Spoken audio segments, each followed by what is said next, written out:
Le Congo est appelé à être un pays missionnaire qui va toucher les nations. L'arme de pointe de Christ pour évangéliser les nations. Avons-nous un institut dynamique de missiologie ici? Si nous en avons une, pourquoi une? Pourquoi pas deux? Pourquoi pas trois? Les églises, dit-on, réveillées. Qu'avons-nous rêvé dans l'église? Parce qu'il n'y a pas de vision apostolique et prophétique sur où va le pays. Le chef de l'État est actuellement en Israël. Ça veut dire quoi? Les gens n'en parlent pas parce qu'ils ne savent pas ce que ça veut dire. Après 40 ans, après 40 ans de rupture diplomatique, à la tribune des Nations Unies de Mobutu qui s'est levé, a pris la part de l'Égypte à la place d'Israël et a poussé les nations africaines à l'époque de rompre les relations avec Israël.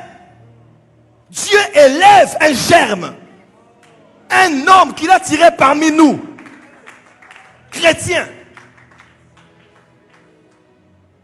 Il initie des rencontres avec des rabbins, des hommes importants à l'hôtel du fleuve. Et maintenant, ce qu'on a prophétisé. J'ai fait des émissions sur ça, sur Kin 24. Sur Internet, j'en ai parlé même ici. Et aujourd'hui, le chef de l'État est en Israël pour la reprise officielle.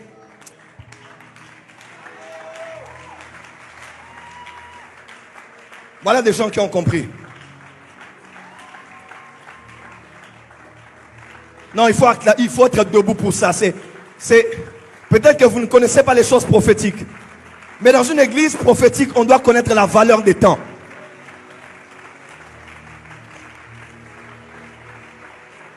Peut-être que tu diras, non, c'est pas ça qui va me donner la nourriture. C'est pas ça qui va me payer les études. Frère, la vie ne tourne pas autour de ton ventre et de ton frigo. Le destin du monde est plus important que ton réfrigérateur. Quelqu'un m'entend? Ce qui se passe est terriblement prophétique. Après 40 ans,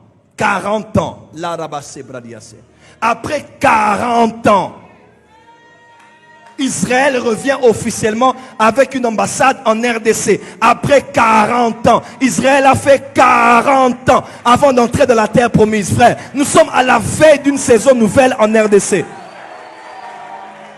Dieu ne le fera pas à cause de l'UNC, de l'UDPS ou de l'union sacrée. Les plans de Dieu sont au-dessus de l'union sacrée. Ce que Dieu a dit de faire par le chef de l'État, il va le faire avec ou sans cela. Il y a quelque chose de fort qui se passe dans l'esprit.